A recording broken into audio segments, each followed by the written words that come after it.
10 minute बाद ज्ञान स्वरूप शब्दावतार प्रगट गुरा की देह प्रत्यक्ष सतगुरु श्री गुरु ग्रंथ साहिब जी महाराज जी दी पावन हजूरी विखे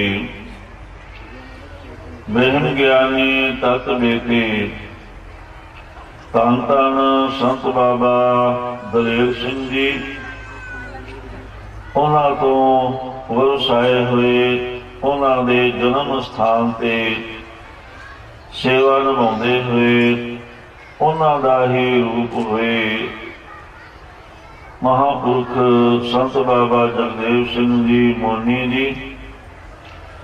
इन्हां दो महान पवित्र आत्मावां दी याद दे विच आपां जुड़ बैठे हाँ।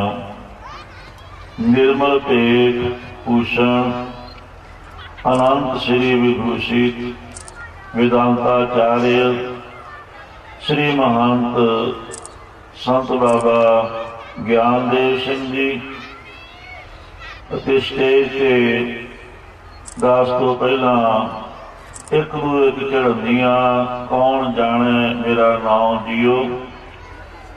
महापुरखा ने थोड़े समय दे विच बहुत ही जीवन दे कमाए हुए बचन श्रवण करवाए। दास को पहला महापुरखा ने बहुत सारे बचन श्रवण कराए। अमृत बचन साध की बाणी संत बाबा दविंदर सिंह जी,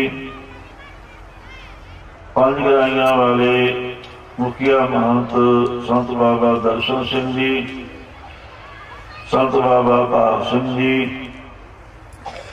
और महापुरखा ने संत तेजा सिंह जी।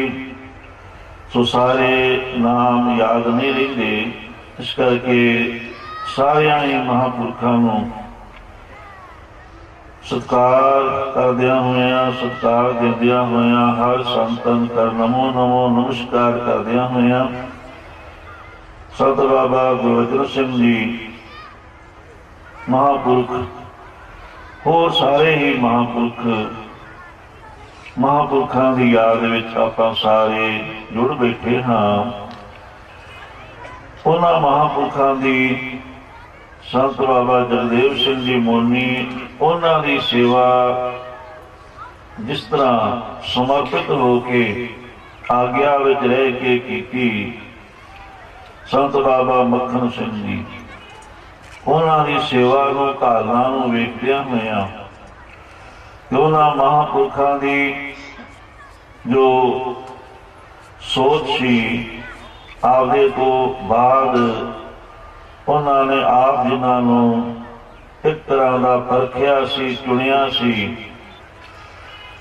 सो उन्हों की सोच नूं ही मुख रखदियां होइयां साडे श्री महंत साहेब ये सारे तख्तां दे जथेदार दास भी उदों हाजिर सी। ये सारी जिम्मेवारी सेवा संत बाबा मक्खन सिंह जी नूं सौंपी गई। उन्हां दे नाल बहुत ही जिन्हां दा प्यार सी संत बाबा गुरचरण सिंह जी। सो इन्हां सारियां दे नाल मिल करके सारे ही महापुरखों ने बहुत वड्डी सेवा सौंपी है। दास नूं इहो प्रतीत हुंदा है महापुरखों के स्थान से कमाई वाले महापुरख बंदगी वाले महापुरख संत बाबा दलेर सिंह जी ऐसे महापुरख जिन्हों ने अनेका ही विद्वान ते ब्रह्म ज्ञानी पैदा किए। जे असीं गुरबाणी दी विचार करिए तां ये सोची पैंदी है कि ब्रह्म ज्ञानी दी जो तुरिया अवस्था है कीन व्यापे जगत को तुरिया पावे कोई नानक संत निर्मल पए जिन मन वस्या सोए। सो ऐसी ही अवस्था इस तो ऊपरली एक होर अवस्था का जिक्र भी आया है जिस अवस्था को तुरिया अतीत कहा है। गुरबाणी में उसनों सचखंड कहा है। ਪ੍ਰਤੱਖ ਵੀ ਸੱਚਖੰਡ, ਜਿੱਥੇ ਅਕਾਲ ਪੁਰਖ ਵਾਹਿਗੁਰੂ ਕਰੋੜਾਂ ਬ੍ਰਹਿਮੰਡਾਂ ਦੀ ਸੰਭਾਲ ਕਰਦਾ ਹੈ। ਵਾਹਿਗੁਰੂ ਸਰਵ ਵਿਆਪਕ ਵੀ ਹੈ, ਜਰੇ ਜਰੇ ਅੰਦਰ ਉਹ ਵਿਆਪਕ ਹੈ। ਜਿਸ ਤਰ੍ਹਾਂ ਕਮਲ ਕਹਿ ਲੋ, ਗੁਲਾਬ ਕਹਿ ਲੋ, ਉਹਦੀ ਖੁਸ਼ਬੂ, ਉਹਦੀਆਂ ਪੰਖੜੀਆਂ ਦੇ ਅੰਦਰ ਜੋ ਬਹੁਤ ਬਰੀਕ ਧੂੜਾ ਉਹਦੇ ਵਿੱਚੋਂ ਨਿਕਲਦੀ ਹੈ, ਉਹ ਕੇਂਦਰ ਹੈ ਖੁਸ਼ਬੂ ਦਾ, ਜਿਹਨੂੰ ਆਪਾਂ ਪਰਾਗ ਵੀ ਕਹਿ ਦਿੰਦੇ ਹਾਂ। ਉਹ ਖੁਸ਼ਬੂ ਸਾਰੇ ਫੈਲਦੀ ਹੈ, ਪਰ ਉਹਦਾ ਕੇਂਦਰ ਉਹ ਪਰਾਗ ਹੋਇਆ ਕਰਦੀ ਹੈ। ਇਸੇ ਤਰ੍ਹਾਂ ਹੀ ਵਾਹਿਗੁਰੂ ਸਰਵ ਵਿਆਪਕ ਹੈ, ਜਰੇ ਜਰੇ ਅੰਦਰ ਹੈ, ਪਰ ਉਸ ਦੇ ਨਿਵਾਸ ਦਾ ਜੋ ਮੁੱਖ ਕੇਂਦਰ ਉਹ ਸੱਚਖੰਡ ਹੈ। ਜਿੱਥੋਂ ਦੀਆਂ ਗੱਲਾਂ ਕਹੀਆਂ ਨਹੀਂ ਜਾ ਸਕਦੀਆਂ, ਸਤਿਗੁਰੂ ਨਾਨਕ ਦੇਵ ਸਾਹਿਬ ਮਹਾਰਾਜ ਨੇ ਫਰਮਾਇਆ। ਸਿੱਧਾ ਨਾਲ ਚਰਚਾ ਕਰਦਿਆਂ ਹੋਇਆਂ ਜਦੋਂ ਜਪਜੀ ਸਾਹਿਬ ਦਾ ਉਚਾਰਨ ਸੁਮੇਰ ਪਰਬਤ ਤੇ ਹੋਇਆ, ਸਿੱਧ ਲੋਕ ਵਿਦਵਾਨ ਵੀ ਸਨ, ਜ਼ਿਆਦਾਤਰ ਸਿੱਧ ਰਾਜੇ ਮਹਾਰਾਜੇ ਸਨ।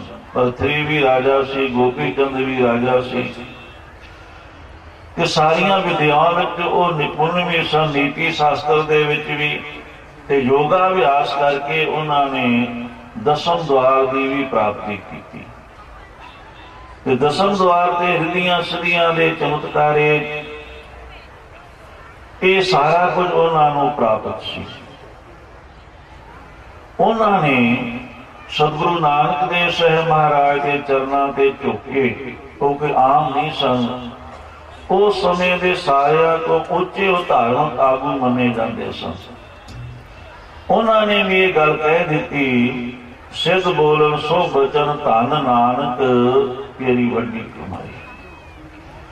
ਉਹਨਾਂ ਨੇ ਪ੍ਰਸ਼ਨ ਕੀਤਾ, ਮਹਾਰਾਜ ਆਪ ਜੀ ਸੱਚਖੰਡ ਦਾ ਬਚਨ ਕਰ ਰਹੇ ਹੋ, ਸਾਨੂੰ ਉਹਦੀ ਸੋਝੀ ਨਹੀਂ ਹੈ।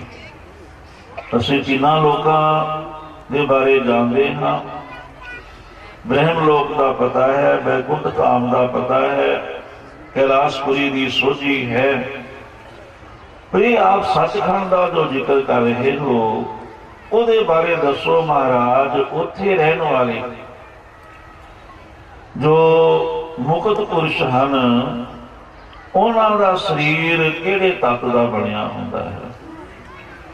ਕਿਉਂਕਿ ਸਟੇਜ ਤੇ ਪਰੇ ਤੋਂ ਪਰੇ ਵਿਦਵਾਨ, ਜਿਨ੍ਹਾਂ ਨੇ ਸ਼ਾਸਤਰੀ ਦੀ ਵਿਦਿਆ ਦੇ ਵਿੱਚ ਵੀ ਨਿਪੁੰਨਤਾ ਪ੍ਰਾਪਤ ਕੀਤੀ, ਤੇ ਨਾਮ ਦੱਸੀਏ ਵੀ ਬਹੁਤ ਪਿਆਰ ਵਾਲੇ ਨਿਰਮਲ ਆਤਮਾ ਸੰਤ ਬਾਬਾ ਜੋਤ ਸਿੰਘ ਜੀ, ਬੜੇ ਪਰਉਪਕਾਰੀ ਸੁਭਾਅ ਵਾਲੇ, ਹੋਰ ਸਾਰੇ ਹੀ ਮਹਾਂਪੁਰਖ ਸੰਤ ਬਲਵੀਰ ਸਿੰਘ ਜੀ ਸ਼ਾਸਤਰੀ, ਜੋ ਸਟੇਜ ਦੀ ਸੇਵਾ ਨਿਭਾ ਰਹੇ ਹਨ।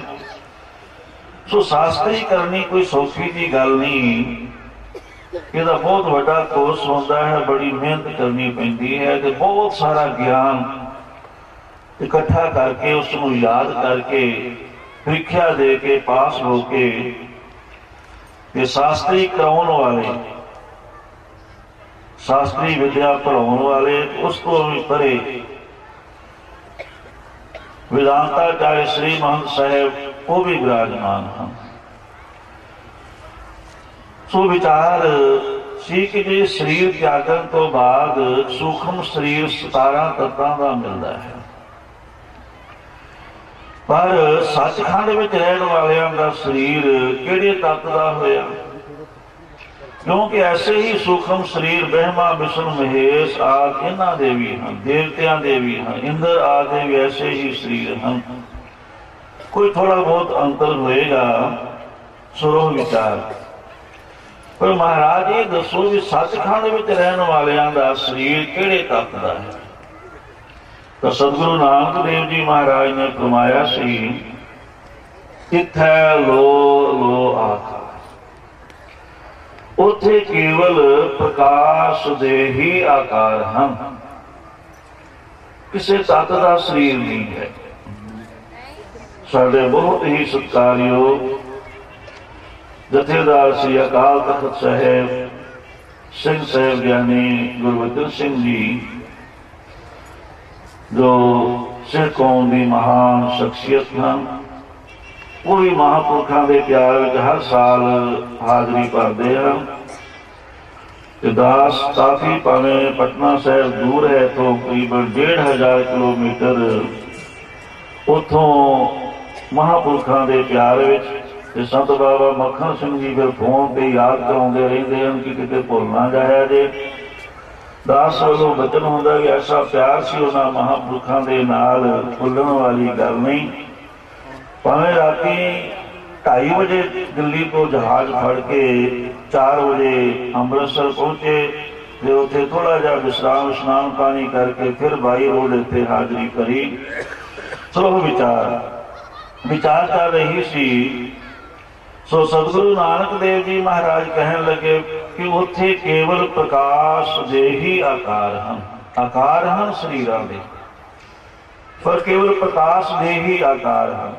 ते महाराज वो करदे की हैं, जिवें जिवें हुक्म तिवें तिलकार। जिवें जिवें वाहिगुरू दा हुक्म हुंदा है उसे तरह ही वो करदे हैं। जा आए ता तिन्ह पठाए, चाले तिन्ह बुलाए लिया। आउंदे उदों हन जो वाहिगुरू उन्हां नूं मात लोक ते भेजदा है, क्योंकि संत परमात्मा दा नित्य अवतार मने हैं। इसे करके फरमान है गुरबाणी अंदर, संत अनंत है अंतर नहीं। संत विच अनंत महापुरखों विच कोई फर्क नहीं, क्योंकि महापुरख संत वो परमात्मा का नित्य अवतार सदा संसार अंदर रहिंदे धर्म की मर्यादा नूं कायम रखते हैं। आप जपे आवे नाम जपावे दी उन्हां ते बहुत वड्डी बख्शिश हुंदी है परमात्मा की। वो सदा संसार अंदर रहिंदे हैं। साध रूप अपना तन धारिया, वो परमात्मा का ही अपना स्वरूप होंदे हैं। वो सचखंड विचों ही भेजे हुए मात लोक ते आउंदे हैं। आउंदे उदों हैं जदों उन्हां नूं वाहिगुरू भेजदा है। जां आए तां तिन्ह पठाए, जदों फिर अपने विच भेद करने वास्ते वो सद लैंदा है, चाले तिन्ह बुलाए लिया। इसे करके सतगुरु जी ने फरमाया है, हर के सेवक जो हर पाए तिनकी कथा निराली है। जो वाहिगुरू नूं पाए हैं, जो वाहिगुरू नूं चंगे लगे हैं, जिन्हां नूं वाहिगुरू ने आप निवाजिया है, उन्हां दी कथा ही निराली है। फिर की वो जन्म तार के आउंदे हैं, कि वो शरीर त्याग के जाते हैं?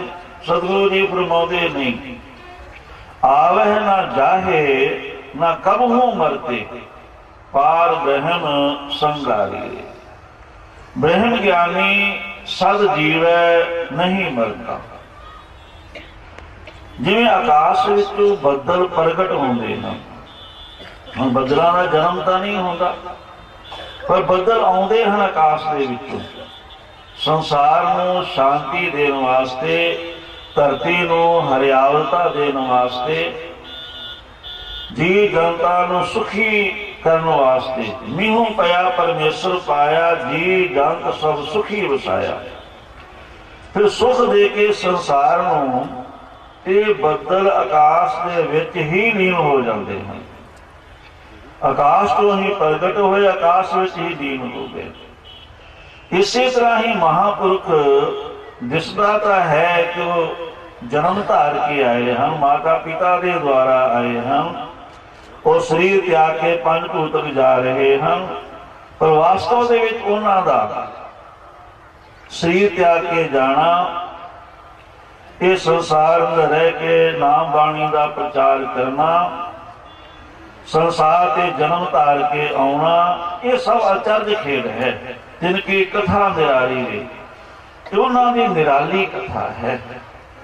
इसनूं ओही जान सकता है जिहड़ा उस अवस्था ते पहुंचा होवे, क्योंकि ऐसे महापुरखों की संतां की परख भी कोई संत ही कर सकता है। जदों उस अवस्था ते कोई पहुंच जावे, फिर उसनूं सारा कुछ दिव्य दृष्टि प्राप्त हो जाती है। ब्रह्म ज्ञानी के दो मुख रूप लक्षण हैं, सम दृष्टि ते दिव्य दृष्टि।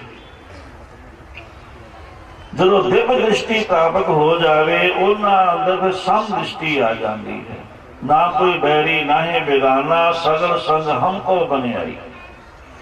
ਤੇ ਦਿਵ ਦ੍ਰਿਸ਼ਟੀ ਉਹਨਾਂ ਨੂੰ ਸਾਰਾ ਕੁਝ ਪ੍ਰਤੱਖ ਦਿਖਾਈ ਦਿੰਦਾ ਹੈ।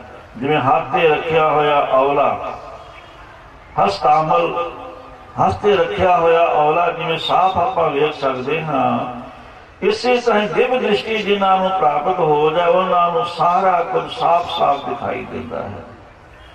ਸੋ ਐਸੇ ਮਹਾਂਪੁਰਖ ਧੰਨ ਧੰਨ ਸੰਤ ਬਾਬਾ ਦਲੇਰ ਸਿੰਘ ਜੀ, ਉਹਨਾਂ ਤੋਂ ਵਰਸਾਏ ਹੋਏ, ਉਹਨਾਂ ਦੇ ਸਥਾਨ ਤੇ ਸੇਵਾ ਕਰਕੇ ਨਾਮ ਬਾਣੀ ਦਾ ਪ੍ਰਚਾਰ ਕਰਦੇ ਹੋਏ ਉਹਨਾਂ ਦਾ ਹੀ ਸਰੂਪ ਹੋ ਗਏ ਤੇ ਉਹਨਾਂ ਦੇ ਵਿੱਚ ਹੀ ਜਾ ਕੇ ਅਭੇਦ ਹੋ ਗਏ, ਇੱਕ ਨਿਕ ਹੋ ਗਏ। ਕਿਉਂਕਿ ਐਸੇ ਮਹਾਂਪੁਰਖ ਵਾਹਿਗੁਰੂ ਵਿੱਚ ਜਾ ਕੇ ਪਹਿਲਾਂ ਅਭੇਦ ਹੁੰਦੇ ਨੇ, ਸੱਚਖੰਡ ਵਿੱਚ ਜਾ ਕੇ ਉਹ ਅਭੇਦ ਹੁੰਦੇ। ਅਭੇਦ ਹੋਣ ਤੋਂ ਬਾਅਦ ਫਿਰ ਕੀ ਹੁੰਦਾ ਹੈ, ਉਹ ਵਾਹਿਗੁਰੂ ਸਰਵ ਵਿਆਪਕ ਹੈ, ਉਹ ਫਿਰ ਸਾਰੇ ਵਿਆਪਕ ਹੋ ਜਾਂਦੇ ਹਨ। ਉਹ ਜਰੇ ਜਰੇ ਅੰਦਰ ਵਿਆਪਕਤਾ ਉਹਨਾਂ ਵਿੱਚ, ਇਸੇ ਕਰਕੇ ਕਿਹਾ ਬ੍ਰਹਮ ਗਿਆਨੀ ਸਦ ਜੀਵੈ ਨਹੀਂ ਮਰਦਾ। ਉਹ ਸਾਰੇ ਵਿਆਪਕ ਹੋ ਜਾਂਦੇ ਹਨ, ਉਹ ਫਿਰ ਕਿਤੇ ਜਾਂਦੇ ਨਹੀਂ। ਉਹ ਸਾਰਾ ਕੁਝ ਜਾਣਦੇ ਹਨ, ਸਭ ਕੁਝ ਵੇਖਦੇ ਹਨ, ਸੁਣਦੇ ਹਨ, ਉਹ ਸਾਡੇ ਵਿੱਚ ਹੀ ਹਨ ਸਦਾ। ਤੇ ਉਹਨਾਂ ਦੀ ਸੇਵਾ ਕਰਕੇ ਉਹਨਾਂ ਦਾ ਹੀ ਸਰੂਪ ਬਣ ਗਏ। ਮਹਾਂਪੁਰਖਾਂ ਦੇ ਸਥਾਨ ਤੇ ਬਹੁਤ ਹੀ ਪਿਆਰੀ ਨਿਰਮਲ ਆਤਮਾ ਸੰਤ ਬਾਬਾ ਮੱਖਣ ਸਿੰਘ ਜੀ, ਭਾਵੇਂ ਉਮਰ ਛੋਟੀ ਹੈ, ਦਾਸ ਨੇ ਬਹੁਤ ਅਜੇ ਦਾੜਾ ਵੀ ਨਹੀਂ ਸੀ ਆਇਆ, ਉਦੋਂ ਤੋਂ ਲੈ ਕੇ ਵੇਖਿਆ ਹੈ ਇਹਨਾਂ ਦੀ ਸੇਵਾ ਨੂੰ ਤੇ ਮੋਨੀ ਜੀ ਦੇ ਪਿਆਰ ਨੂੰ ਇਹਨਾਂ ਦੇ ਪ੍ਰਤੀ। ਉਸ ਤੋਂ ਹੀ ਉਦੋਂ ਹੀ ਅਨੁਮਾਨ ਲੱਗਦਾ ਸੀ ਵੀ ਲੱਗਦਾ ਹੈ ਵੀ ਮਹਾਂਪੁਰਖਾਂ ਨੇ ਇਹ ਚੁਣ ਲਿਆ ਹੈ ਆਪਣੇ ਤੋਂ ਬਾਅਦ। ਕਿਉਂਕਿ ਸਾਰੇ ਮਹਾਂਪੁਰਖਾਂ ਨੂੰ ਪਤਾ ਹੈ ਵੀ ਆਪਣੇ ਤੋਂ ਬਾਅਦ ਜਿਸ ਮਹਾਂਪੁਰਖ ਨੂੰ ਯੋਗ ਸਿੱਖ ਮਿਲ ਜਾਵੇ, ਸੇਵਕ ਮਿਲ ਜਾਵੇ, ਸਮਝੋ ਵੀ ਉਹਦੀ ਵੀ ਘਾਲਣਾ ਜਿਹੜੀ ਹੈ ਉਹ ਸਫਲ ਹੋ ਜਾਂਦੀ ਹੈ। ਯੋਗ ਸਿੱਖ ਮਿਲਣਾ, ਸੇਵਕ ਮਿਲਣਾ ਇਹ ਵੀ ਬਹੁਤ ਮੁਸ਼ਕਿਲ ਹੈ।